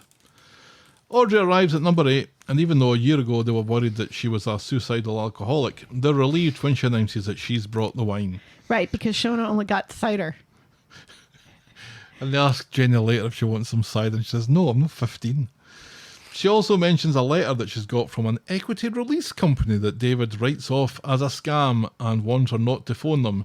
Discussion over, Stephen can now come in with Jenny, and it's weird as fuck. What's Jenny doing at number 8?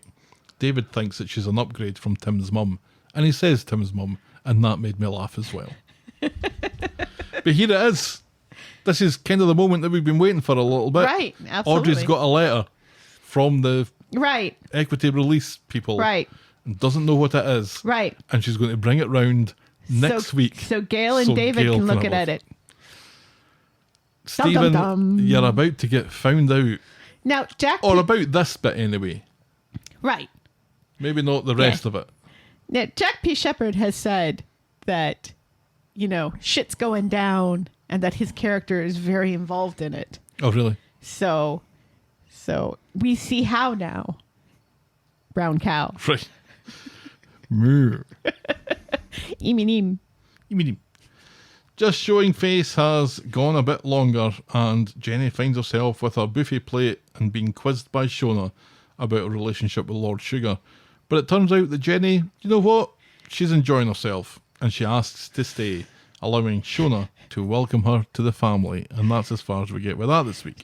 She's just gonna go around until she's related to every family on the street, isn't she? Right. Which one of the Barlows is she gonna hook up with? She gonna hook up with Ken, do you think? Oh. She does like the mold. The mold or them old? Or a little bit of both? Oh, Maybe a little bit of both. got a wee earthquake going on here. There was a tornado last night, and now we've got an earthquake. Right. This is it. This is what we've been waiting Right. for. And it's kind of crushing though, because with anyone else, this would seem kind of sweet that Jenny is finding herself in the middle of a family again and is happy about it, and we would be happy for her. Mm-hmm. But we're not happy for her because it's Stephen Yeah. who murders people and drugs people and steals money from his mum. I'm not sure how on board I am though with the methods that we've employed to get Stephen kind of found out a little bit. The first one that we had was he pulled faces behind Tim's mum's back. Here, it's a letter that's been delivered to Audrey from an insurance company. So, a letter and a look that really could have happened at any time. Right. That letter could have arrived It six should have arrived 6 months ago. It should have arrived 6 months ago. I'm just waiting for a corpse to float up. That's what I'm waiting for. You don't throw a body into a shallow pond, essentially, Right. and not have it rise up at some point. Right. It's bound to. But that would be a better way rather than just a letter. Well, But- we start small and then we get to the big crimes. I guess. But it was fun anyway, and it was fun seeing Audrey being treated like a returning hero when she comes in with the vino. That was quite good fun. Yes. When everybody forgets that she's a suicidal alcoholic. And- That's good fun. And Lily doesn't give a According to shit. you. Doesn't care a shit. Well, it's played for comedy here, isn't it?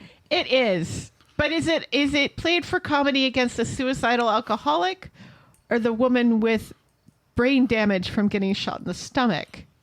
Or are we mocking both of them? We're mocking both of them, and it's fine. Is it? Yeah, because it's like they don't care anymore. So we cared about this last year. We don't care about it now. We can't care about the same thing 2 years on the bounce. Can't we? No, well, they can't, and they continually prove it. Our final storyline tonight is Pride Before a Fall. Oh, well done. Thank you. On Monday, in the God flat, Billy is reading aloud his letter to the bishop, begging to be allowed to marry a homosexual man, namely Paul.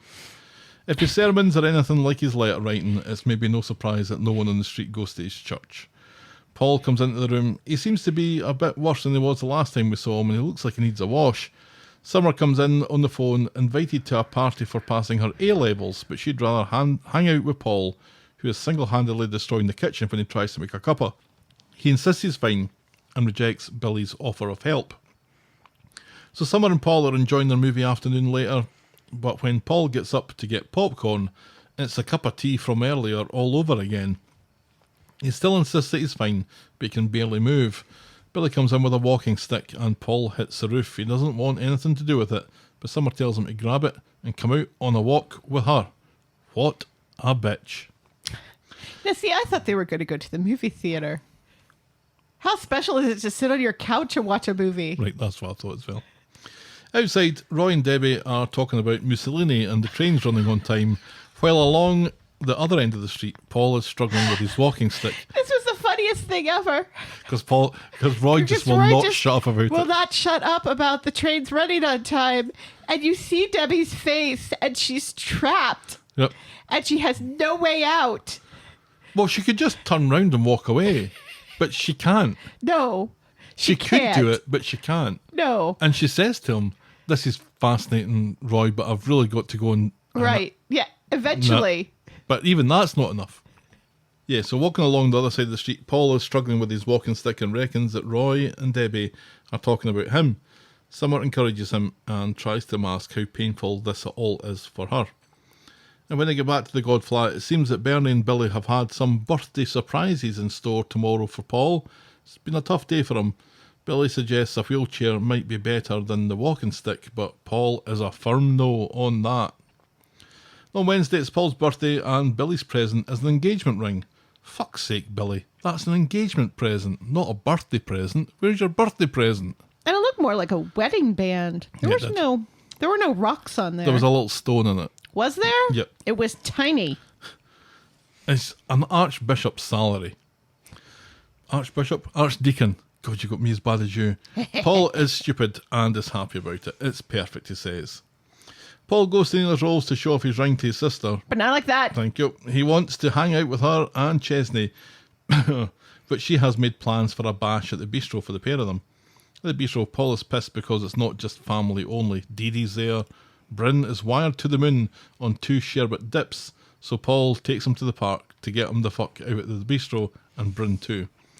No one thinks a man with MND and a walking stick is maybe ill-equipped to look after a hyperactive toddler who's out of his tits on sugar, but whatever. And he appears to be the only toddler there at that point. Yeah. We see none of the other children at this point. And Joseph's not there. Paul is Why is Joseph not there? Paul is at the precinct playground with Bryn, who, still full to the tits on sugar, runs off. Paul tries to give chase, but he's on his stick and he falls flat on his face. And luckily, before anything disastrous can happen, Peter is there to catch the kid and help Paul back up. So much Peter this week. It's almost as if we're trying to get as much Peter as possible We're getting our money's worth. before we have to say goodbye. Back at the bistro, Peter heads off for a shift, leaving Paul to apologise profusely for nearly getting Bryn killed. He can't let this happen again, so won't be doing stuff with his on his own with the quads anymore, and he's devastated by this.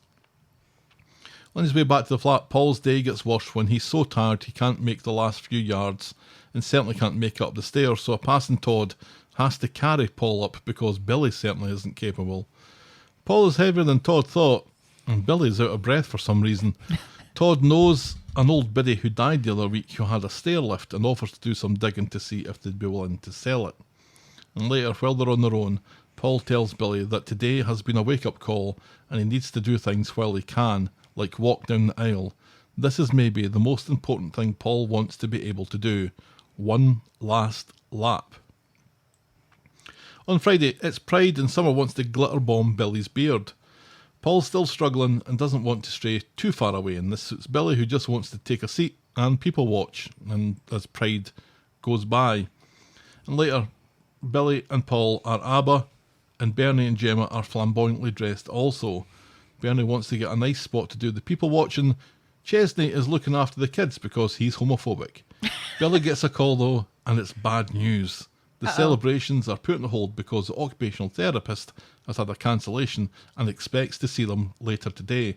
And Billy, because he's an arse, has agreed. What the fuck, Billy? Yeah. And why is she calling you? Why is she not calling Paul, the actual patient? Oh yeah, can't just speak to Billy because he answered the phone. No, you say, I need to speak to Paul, Yes. who is my patient. So later the therapist, Melody, arrives. Paul's in a bad mood and Billy's embarrassed by Paul's bad mood. Melody is there to help and get them whatever they need. What Paul wants to be doing is something nice. So Melody offers to come back, but Billy insists that they plough on. And Melody senses something's amiss here and sends Billy off to make tea and tries to get Paul to open up on his own. But Billy is too quick at making tea and ends up answering questions that aren't directed at him. Billy thinks it's time for a wheelchair. Melody tells Billy to shut his fucking mouth just for a second. Seriously. And let Paul talk. Paul says that Billy does this all the time. Melody promises to make Paul the priority, but a wheelchair, probably is in Paul's very near future. Yeah. So Melody goes, and Billy thinks that went very well and now wants to go to Pride. Paul, though, is scunnered by Billy's stance on this and accuses him of rushing Paul through all of his decay. He doesn't know why Billy's not on his side, and Billy chooses... to make it all about him. Yeah, chooses to be butthurt about this. No matter what he does, he can't save Paul from dying, he says. Paul says he's obsessed with his physical decline and doesn't care about his emotional one, which I think is a great line. Absolutely. But there's no way in the world that Paul said that. Well, but he did. And yet, Billy still doesn't hear it. No. It's fucking ridiculous. Do you know how many times I shouted at my iPad, "Shut the fuck up, Billy," during this episode? So many times. They're making him unbearable. Seriously. Seriously. Which is what happens every time they give him a boyfriend. Oh, that's true. It happens every single time. He becomes unbearable. And he's only sort of bearable to begin with. Sorry, Dan. David finds an upset Paul in the community garden and thankfully reminds us that the two of them do have history because they used to share a cell together round about the time when we were throwing How I Met Your Mother Season 1 DVDs during prison riots. That's right. Paul is pissed and tells David to hold on to his family and never let them go. Billy goes looking for Paul at Gemma's, but he's not there. Billy explains about the row, and there's a knock at the door, and Billy, who can't fucking help himself, answers the door in someone else's house. Seriously. What are you doing, Billy? Cut it out, Billy. It's David, though, to warn him about Paul. Billy blames himself. Gemma misunderstands and tells him that he can't wrap Paul up in a bubble, even though that's exactly what he's trying to do. Right. So, an MND sufferer with a walking stick has managed to elude a search party of 4 adults until Bernie sees him falling out of a cab with a bunch of drag queens and falling into the Rovers with them. Including the drag queen who in real life made Gemma's wedding dress. Oh, really? Yeah. Which one? The black and white one. The one that didn't say anything?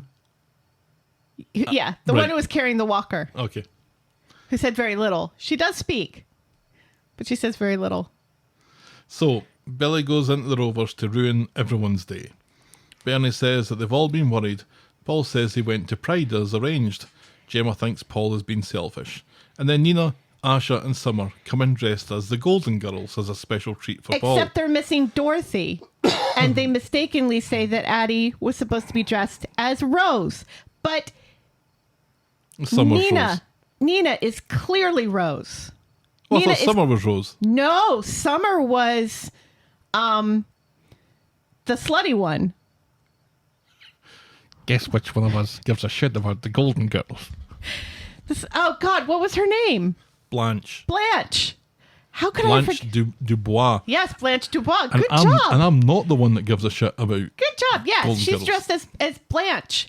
And Asha, hilariously, is Sophia. My favorite. So, but I really... She was the youngest one. And yet she played the oldest one. I'm really kind of disappointed that they don't have a Dorothy and that they mistakenly say that Addie was supposed to be Rose and not Dorothy. They don't even mention Dorothy's name. How dare they? How dare they do this? You done? Billy, though, is determined to piss on everyone's chips and insists that he and Paul talk, but Paul just wants to have a laugh. So Billy goes back to the flat with his tail between his legs. Those parishioners are going to feel his wrath on Sunday.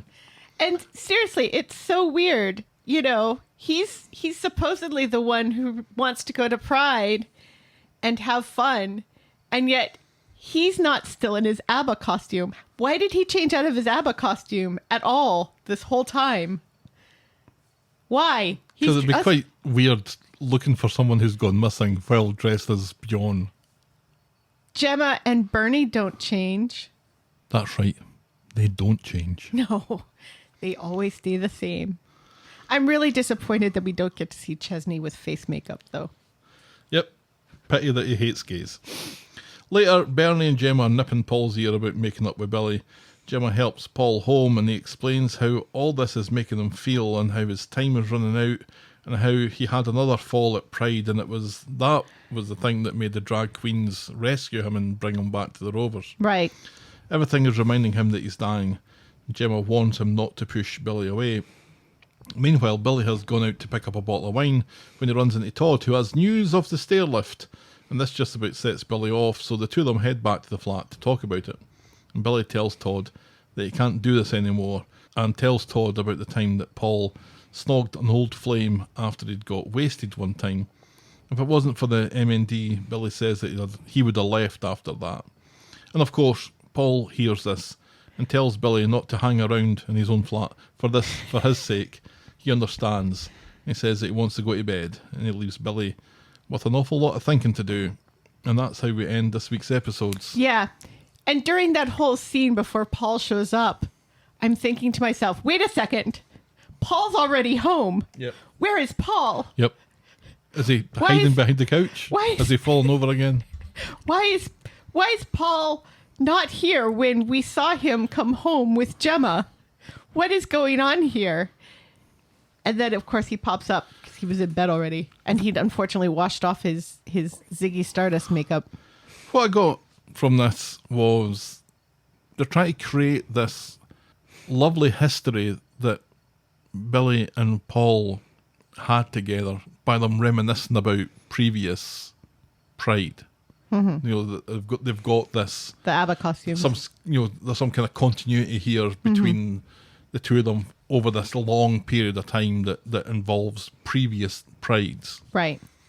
When in actual fact, it's a mystery why they're going out together. Correct. And it's a further mystery why Billy is determined to marry him, because there's so few and far between moments where it even looks like Billy and Paul like each other, never mind love each other, never mind think about getting married to each other. He shouldn't be trying to marry him. He should be trying to adopt him because he's so paternalistic and belittling and infantilizing of Paul. And he doesn't see it. And he makes everything about himself. He's so insufferable.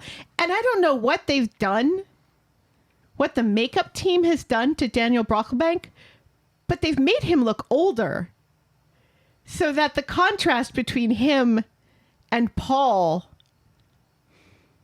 I don't know, it seems even more obvious, the age difference between the two of them. I think he's got a tan is the difference. He's got a bit of a tan, and so his beard looks a little whiter. Right. Maybe that's making him look a little bit older. Yeah. There's just so little redeeming bits about this relationship that would make you think that marriage should be anything that they're talking about wasting any of Paul's remaining time on planning for or going through with. Because this is all Paul has to look forward to, is Billy being so condescending to him and treating him the way all disabled people say not to treat them. Mm-hmm. You know, they can speak for themselves. They can make their own decisions. You know, they got melody around for Billy as far as Billy's concerned. Right, yeah, exactly. You know, and he's like, oh, I just lie awake all night, you know, worrying about whether I'm doing enough for you. And it's like, stop. That was the worst thing I think I've ever heard him say. Stop. Complaining that he can't sleep at night for worrying. Right, yeah, stop. Oh, well, poor you. Yeah, you're not the one dying. Meanwhile, over here, I'm dying. Right, exactly. And it takes a while for me to come to grips to dying and losing my independence. You know, does Billy not remember that Paul was so concerned about losing his independence a few weeks ago that he was looking into euthanasia? Mm-hmm. Has he completely forgotten this? You know, it's like, maybe you should remember this so that you will do everything you can to make him feel like he's independent and support his decisions and allow him to make his own decisions. Right. There needs to be a little bit of acceptance, though, on Paul's behalf here. Right. And I think the whole thing with Bryn was him coming to some sort of acceptance. But still, he's resistant for the wheelchair. He was resistant for the walking stick thing.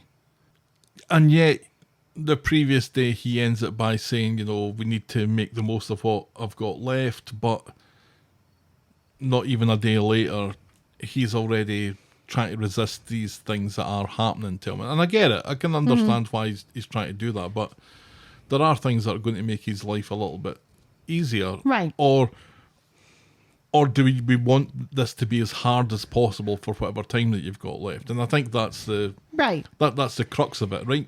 And I think for Paul, the thing with the wheelchair is once he gets in that wheelchair, he's not getting back out. No, exactly, right. And he's not ready for that yet. And it's got to be his decision. Right. And if it takes a few more falls for him to make that decision, well, then he's going to have to fall a few more times before he makes that decision. You can't make that decision for him. Right. He's an adult. As much as Billy wants to treat him like a little boy, which is creepy. Billy's job here, he seems to think, is to make sure that Paul's telling the truth now. Make sure that Paul doesn't tell any lies to Melody about how he's doing. Right. And again, that's not your job, That's Billy. Not really his job. If Paul chooses to sugarcoat this, then you're just going to have to let him do it. And Melody is good at her job. She'll be able to see that she needs, and she says to Paul, these are your decisions. This is your life. However, if I see that you really need these things, I'm not going to sugarcoat it. I'm going to tell you. Tough love. And you know what? It is her job to do that. It's not Billy's job to do that because she's not sleeping with Paul. So she is... What a twist. She's separated from the situation by professional boundaries. Yeah, she's dispassionate about it. Right. So it coming from her will be more effective than it coming from Billy or from Gemma or from Bernie because she is dispassionate. It's just this habit that the show's got when there's medical requirements that would normally have people waiting for days, weeks, maybe months to happen. And they obviously can't wait days, weeks, or months for that thing to happen. So there's a cancellation. And the cancellation means that everyone has to drop everything and it has to happen now. And I think where most of the clashing happened today was from Billy accepting that, when it was Pride and they were all dressed up, ready to go out and have a laugh and watch people and not have a care in the world. Everyone was going to be sitting down, just watching it happen and slowly get drunk and just let the day pass you by. Right. And Billy has to ruin it. And Billy had to ruin it and say no. Right. And then get upset that Paul's upset and not understand why Paul's upset and just being so willfully ignorant throughout this whole thing. It's so insufferable, and it's like, how dare the show make us hate a character in this way? Yeah, it's almost like a few weeks ago when Billy said, "You don't get rid of me that easy." It's sounding more and more like a threat and less like a promise. Exactly. And I mean, in fairness, it probably would be in Paul's best interest to move somewhere on that has a first floor. Oh, without a doubt, unquestionable. Yeah, like Gemma's. Right. Because they need more people in that flat. Well, flat swap. Right. Put a couple of them in Billy's place. Right. That's actually not a bad idea. Summer And Billy and Paul move into Gemma's. And Gemma and Chesney and Bernie and the kids move into Billy's. Or even, it doesn't even have to be as many as that, but whatever. But at least What, you Billy, want to leave a couple kids with Billy? sure, he knows how to open the door. He's proved that much. I can kind of understand why Billy's trying to do what he's doing. Right. And I can totally understand where Paul is coming from, you know. Oh, absolutely. But And- Billy's just there is a relationship dynamic where what Billy is doing will help. And that's where the Paul person in that relationship needs Billy to be that person because he Right. can't be that person. Right. But Billy's doing it all wrong. this is not the way that the relationship is at this moment. Right. It may get to that. Mm-hmm. It probably will get to that because Billy, if this is allowed to go further, will become Paul's voice, whether Paul likes it or not. But very much here, he doesn't want that, and he has expressed it, and Billy's choosing to ignore it. Right. And it's awful. Yeah. Well, that was the week that was Coronation Street. Helen, tell me, what was your moment of the week? It's got to be Pride, isn't it? Everybody in the Rovers, the drag queens, the Golden Girls, Marlena Dietrich. I don't see why not. Yeah. It was fantastic and it was fun and there were so many people in the Rovers. It was fun, and I don't think it was overdone. No. I don't think it was, we must make everything about Pride today. Right. Yeah. But it was done enough to make you think, okay, well, this is a special occasion. Right. Lots of people are having fun with this. Yeah. Let's have it just pepper the storylines, and then they have the great scene in the Rovers later on. I don't think it was overdone. I don't No. think it was in your face. No. If you didn't like it, Fuck you. Well, fuck you, but it also wasn't on the screen for all that long anyway, so Right. you really have nothing to complain about. Seriously. And I mean there were some bits where, you know, where somebody says, well, we still have a long way to go, and Beth says, well, you know, at least you can get married now. Mm-hmm. And then was it Glenda who says, yeah, just wait another 10 years and it'll be mandatory, and everybody laughs. Right. So there's enough self-awareness to say we still have a long way to go while also acknowledging how far we've come. And that was nice. And I like that the show reminds us the Pride isn't necessarily just about people who are LGBTQIA. It's about the people who love those people who are LGBTQIA, you know? And that was really nice too. It was nice to see Beth and Kirk wearing rainbows. It was nice to see Summer dress up with her lesbian friends as Golden Girls. It was nice that the show remembered that they were gay. They looked more like Bet Lynch, Phyllis, and Rita. Or Elsie Tanner, maybe, just to keep the theme alive. But anyway, yeah, let's say Pride was our Moment of the week. Our moment of the week. our boring moment of the week. The garlic grater? No, because if the idea behind that was stealing utensils from Ken's kitchen, I'm fully behind that. Okay, fair enough. Daniel saying that the wine that Ryan gave them was good. Daniel saying that there's going to be a nursery someday. Does it have to be Daniel? I mean, typically... There just wasn't enough Chesney, really. Come on, let's give it to somebody else. Do you know, I think I'd like it to go to Billy, and I'd like it to go to Billy for refusing to get his beard glitter bombed. Yeah, that was ridiculous, because how dare he not get glitter bombed on Pride? Boring moment of the week. It's like so many reasons to hate Billy this week. And that was just one of them. See, at first I thought he was protesting because I thought at first Summer wanted him to shave his beard for the ABBA costumes. Right.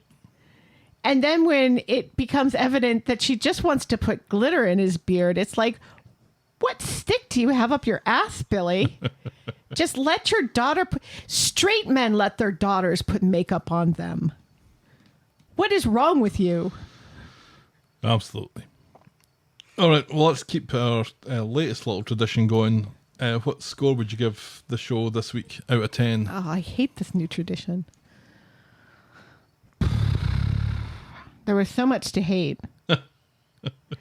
And yet there was so much I enjoyed. Yeah, it was fairly enjoyable this week, I thought. Yeah. You know, I really liked the Todd and George storyline. Mm-hmm.